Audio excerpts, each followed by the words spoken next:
욥기 10장입니다. 욥이 시편처럼 쓰였다는 것은 영어 성경으로 보면은 더 확실하게 그렇게 보입니다. 그래서 욥 시편, 잠언, 전도아가가 다 시처럼 시로 표현되어 있습니다. 시는 어떻습니까? 직접적이기보다는 조금 비유적인 표현, 간접적인 표현, 상징적인 표현이 많이 있죠.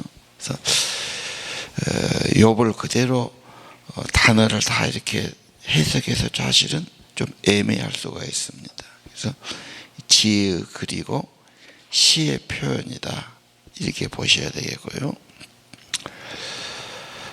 오늘 10장을 보면은 우리 개역성경은 주께서 나온, 여기는 당신이라고 나왔어요. 그래서 조금 당신이라는 표현이 한국에서는 좀 그렇죠.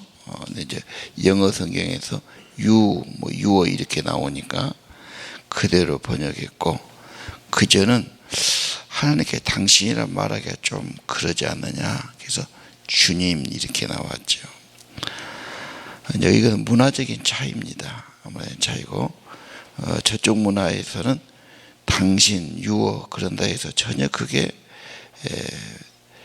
그렇게 무슨 낮춰 부르는 그런 말이 아니죠. 근데 우리는 이제 당신하면 싸울 때 당신이 뭐냐 막 이렇게 나오니까 조금 어감이 그렇게 들립니다. 그러나 문화의 차이라고 생각하시고요. 10장에 보면은 왜 내가 살아야 되나? 힘드니까 내 삶의 이유가 뭔가? 힘들면 그러잖아요. 내가 이렇게 살아야 될까? 새벽같이 나왔다가 하루 종일 일하고 밤에도 뭔 일이 있어서 못 들어가고 10시에나 들어갈 때가 있단 말이지. 그럼 일찍 나와서 막 12시간 넘게 이렇게 지나고 나면은 엄청 피곤하고 힘들지. 내가 이렇게까지 살아야 되나? 그런 마음이 들 때가 있어요. 내가 이렇게까지 해야 되나? 자, 왜 내가 살아야 되나? 삶의 이유를 묻는다고 보시면 좋아요.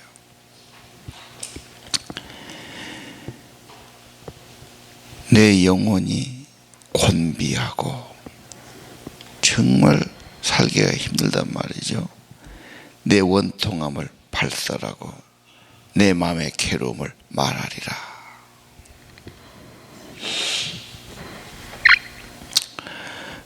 살기가 힘들고 마음이 아프고 원통하고 이것을 말하리라 지금 그랬죠. 예.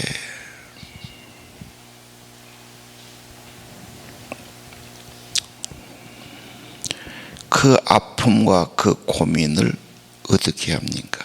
2절에 하나님께 아뢰입니다. 하나님께 말합니다. 죄를 왜 그렇게 죄인 취급하십니까? 내가 왜 어려움 당하는지 이유라도 알려주십시오. 내가 왜 이렇게 살아야 됩니까? 내가 왜 어려움을 겪어야 됩니까? 내 인생이 왜 이랬습니까? 그 의미가 없을 때 더 갈등이 오는 거죠.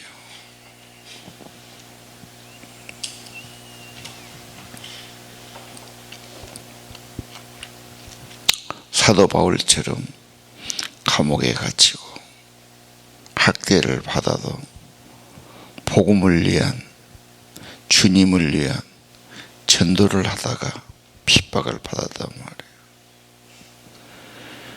내가 왜 고난 당하는지 이렇게 물어볼 필요가 없어요. 그리고 바울은 주님께서 기도했고 옥중에서 많은 전도했고 특별히 유명한 서신서들을 남겼지 않습니까?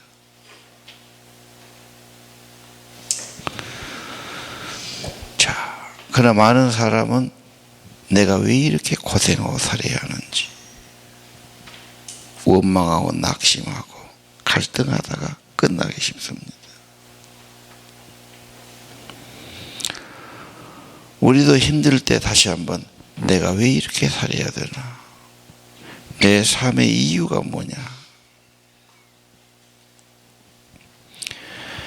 자, 3절을 보겠습니다. 3절은 우리 주님이 지으셔놓고 선수 지어놓고 그것을 학대하는 것이 맞습니까? 그 말이에요. 왜 하나님이 만들어놓고 지어놓고는 이렇게 어려움을 당하게 하십니까? 악한 자들은 왜 아무 어려움도 없이 저렇게 그냥 편안하게 살게 두면서 그러십니까? 또 그런 일에 더 속이 상할 수 있지요. 죄는 안 믿어도, 죄는 보니까 죄를 지어도 아무 일 없는 것처럼 보이기도. 우리가 알 수 없는, 세상에 이해할 수 없는 것이 너무 많지요. 교통사고 나기도 하고, 지진으로 죽기도 하고, 화재가 나기도 하고, 갑자기 무슨 병이 들어붙어서 문제가 오기도 하고, 이해할 수 없는 일이 많은 게 세상입니다.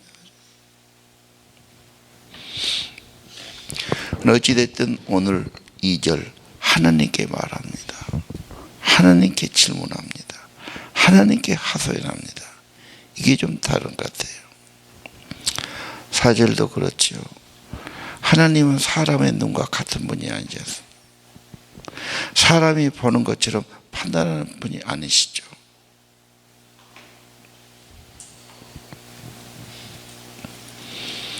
그런데 하나님 왜 내 죄를 찾으시고 내 허물에 주목하십니까?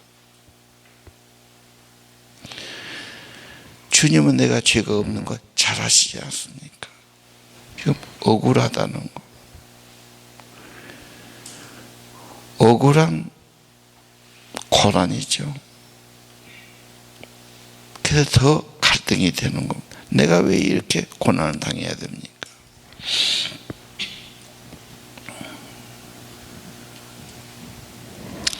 하나님은 겉만 보는 분이 아니고 내면을 보신 분이 아닙니다. 하나님은 인간식으로 판단하고 그런 분이 아니지 않습니까?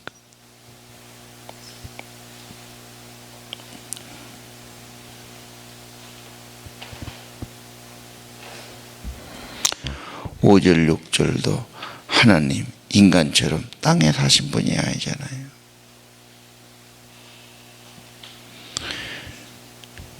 내가 왜 이렇게 괴로움당한지 말씀을 해 주십시오. 결국은 그분의 말씀은 욥기서에 깨우쳐서도 말씀하셨고 다른 사람을 통해서 말씀하시게 되고 성경을 통해 말씀하시기도 했습니다. 그리고 말씀 받을 때 욥은 회복되기 시작합니다. 욥기의 결론 부분이 있죠.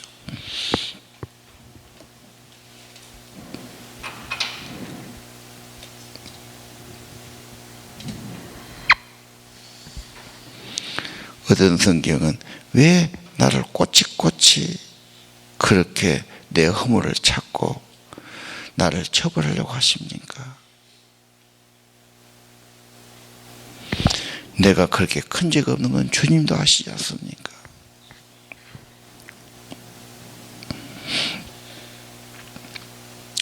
(8절은) 재밌지요. 이제는 탄원합니다. 주의 손으로 나를 빚어 만드시고 흙으로 만드셨지요. 이제 나를 다 없애버리려고 하십니까? 나를 만드신 이유가 이것입니까? 그렇죠. 어려울 때는 나를 세상에 태어나서 내가 이렇게 살아야 됩니까? 이렇게 살다 가야 됩니까? 하나님이 창조하신 내가 이렇게만 하고 살아야 됩니까? 9절은 흙으로 나를 만드신 분이 이제 다시 나를 흙으로 보내려고 합니까? 그렇죠. 흙에서 지음받았고 흙으로 돌아갈 거다. 그래서 흙에서 나는 것을 먹고 살아야 되고 땅에서 사는 것이 인간이죠.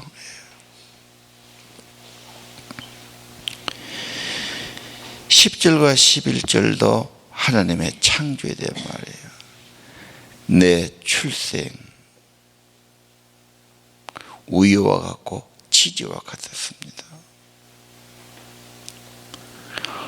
어머니가 나를 임신할 때 아무것도 없는 내가 그 자궁 속에서 버터처럼 엉키면서 뭔가 좀 만들어지잖아요. 그때부터 심장이 뛰지요. 참 이상합니다. 그리고 이제 아기가 되는 겁니다.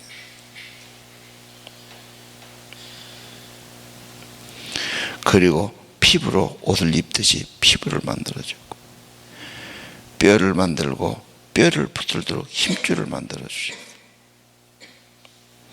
그리고 하나님 내 생명을 주셨고 지금까지 나를 돌봐주신 분이 아니십니까? 다 시적인 표현입니다.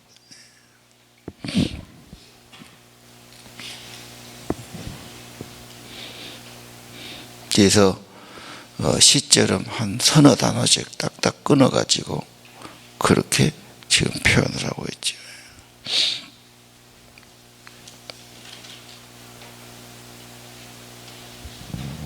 13절 그런데 하나님 나를 만드신 하나님이죠. 나를 잊으셨습니까? 나에게 다른 뜻이 계셨습니까?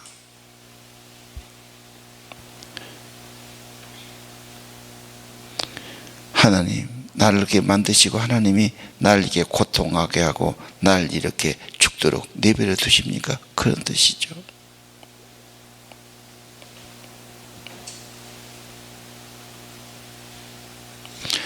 (14절) (15절은) 물론 거룩한 하나님이 죄인을 받으시고 품으실 수는 없겠죠. 죄인은 처벌하고 죄값을 물어야 되겠지요.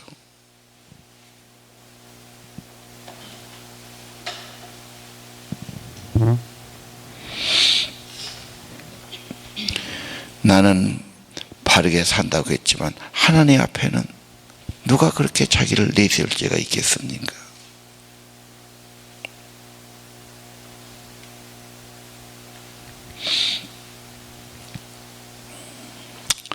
(16절) 표현도 재미있는 표현이지요. 내가 머리를 들면 하나님은 가만두지 않지요.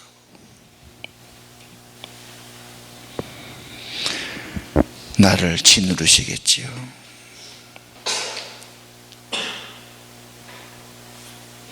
불신하는 것, 불순종하는 것, 교만한 것이 하나의 죄의 근본이라고 보지요.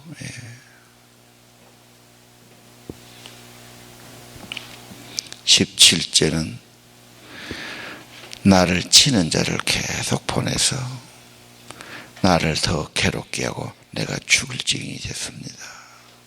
정말 도움이 된 사람이 별로 없지 않습니까? 지금 논쟁들을 하고 있습니다.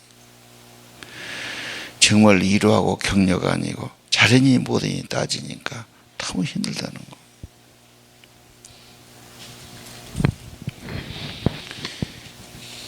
이성을 가진 사람은 꼭 이성적으로 해결하려고 그래요.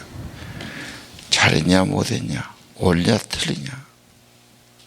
그러나 감성을 가진 사람은 그보다 먼저 마음이 아프고 마음에 들지 않는 거죠. 물론 이성과 감성이 같이 가야 됩니다. 그러나 이성은 차고 냉철하고 판단해야 돼요. 마음은 따뜻하고 부드러워야 되겠지. 그냥 무조건 정에 이끌려서 그냥 따라가도 안 되는 거고. 그런다고 사람이 이성적으로만 해서 옳으냐 그러냐만 따져도 안 될 겁니다.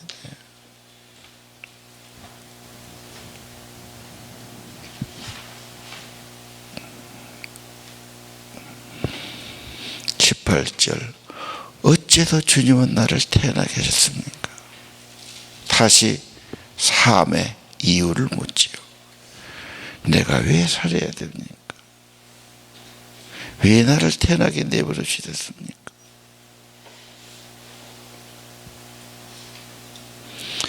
내가 막 나서 차라리 죽어버렸으면 좋을 텐데, 태에서 바로 무덤으로 옮겨져야 했을 텐데, 나를 왜 살게 내버려둬서 나를 왜 태어나게 해서 내가 이렇게 살아야 됩니까?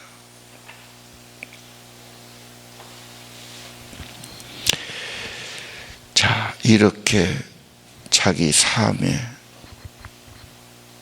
갈등과 마음 아파하고 자기 삶에 대한 일절에 그랬죠.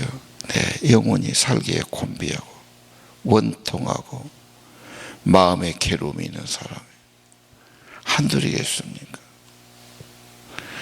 겉으로는 다 웃고 살지만 마음에는 눈물도 있고 갈등도 있고 무거움도 있고 힘들게 살아요.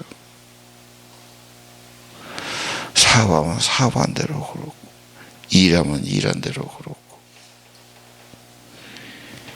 얘들 때문에 힘들 수 있고 건강이 약해서 힘들 수도 있고, 아니 겉보기에는 아무 어려움이 없는 것 같은데 그 마음이 공허하고 우울하고 내가 사는 재미가 없고 뭐 이런 사람이 한둘이겠습니까?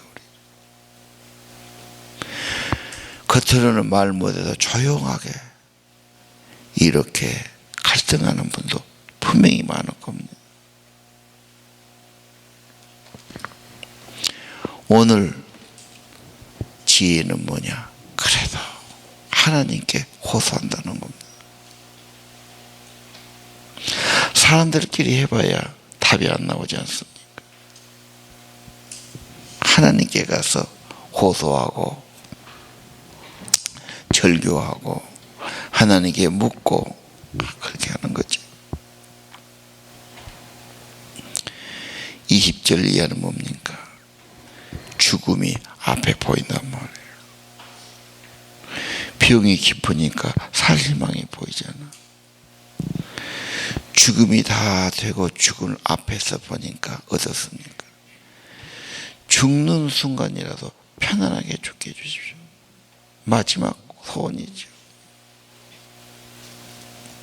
내가 이렇게 비참하게 죽기보다는 죽을 때라도 편하게 죽게 해주십시오.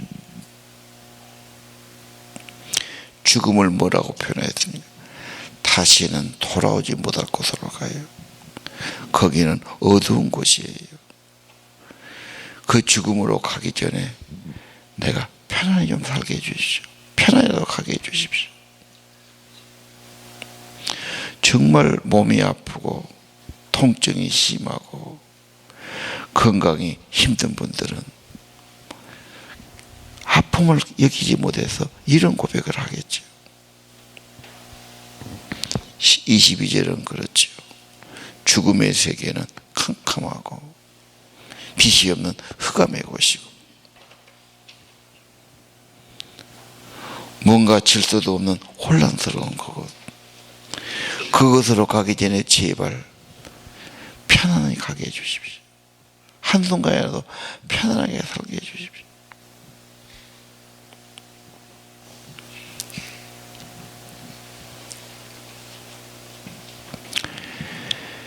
내가 천사 시절에 천도라로 다녔어요. 거기는 깡촌입니다. 바닷가입니다. 가난합니다. 그때가 78년이나 됐을 겁니다. 77년이나 됐을까요? 한 할머니가 담배를 피면서 한숨을 팍팍 쉬고 있어요. 나는 그때 30이 못 됐으니까요. 전도사라고 양복 입고 가서 전도합니다. 정말 가난하죠. 뭐 바닷가 사람은 거의 땅이 없어요. 그냥 가서 뭐 반지락이나 꼬막 좀 캐다 팔고 뭐 그러지. 아마 자식들이 속을 상하게 하는 거예요. 그냥 담배를 피웠으면서 내가 어딘가 가버려야 되겠다고. 어디 깊은 산중에나 조용한 데가 살아야지.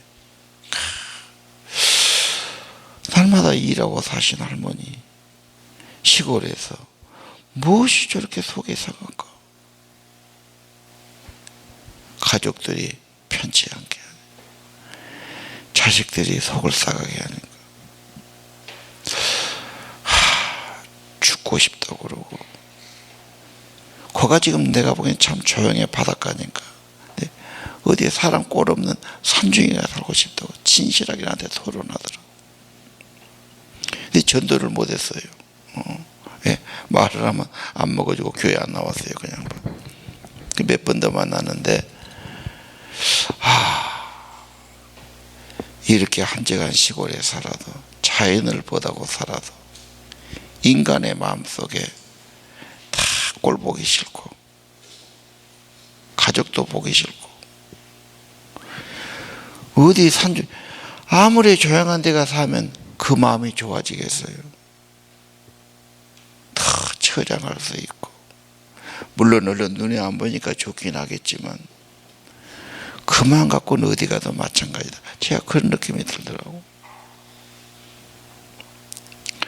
우리 주위에 보면은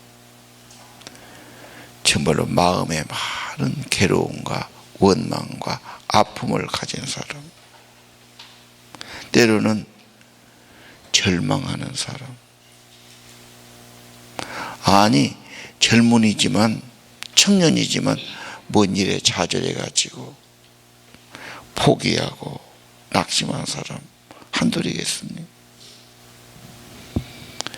철없는 애들이나 깡충거리고 철없이 다니지 벌써 세상을 좀 살아보면은 그게 아니죠.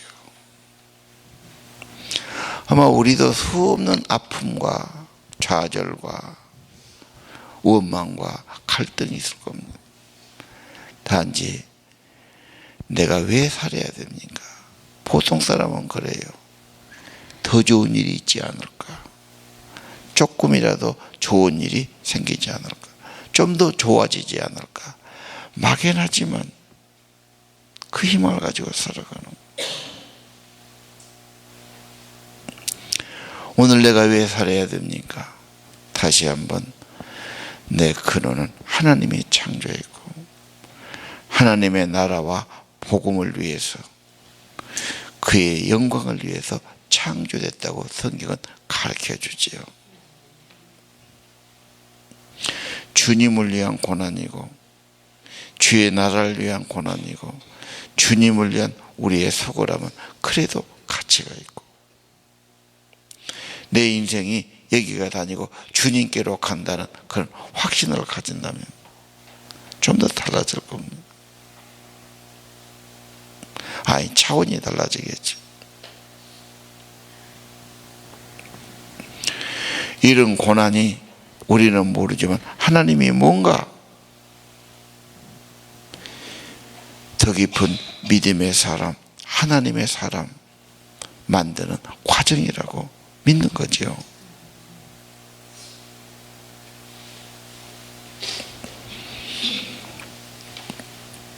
나는 욥기를 볼 때 인간들의 현실, 그 내면의 세계,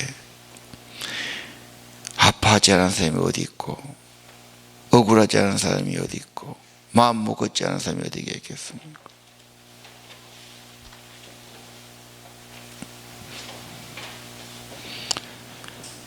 물론 자기 잘못 때문에 자기가 근본이 문제여서 하나님을 떠나서 불신해서 또 알면서 불순종해서 교만해서 문제일 수 있겠지요. 근본 내가 왜 사는가 다시 한번 우리가 확인해야 되겠고 하나님께 호소해야 되겠습니다. 기도합시다.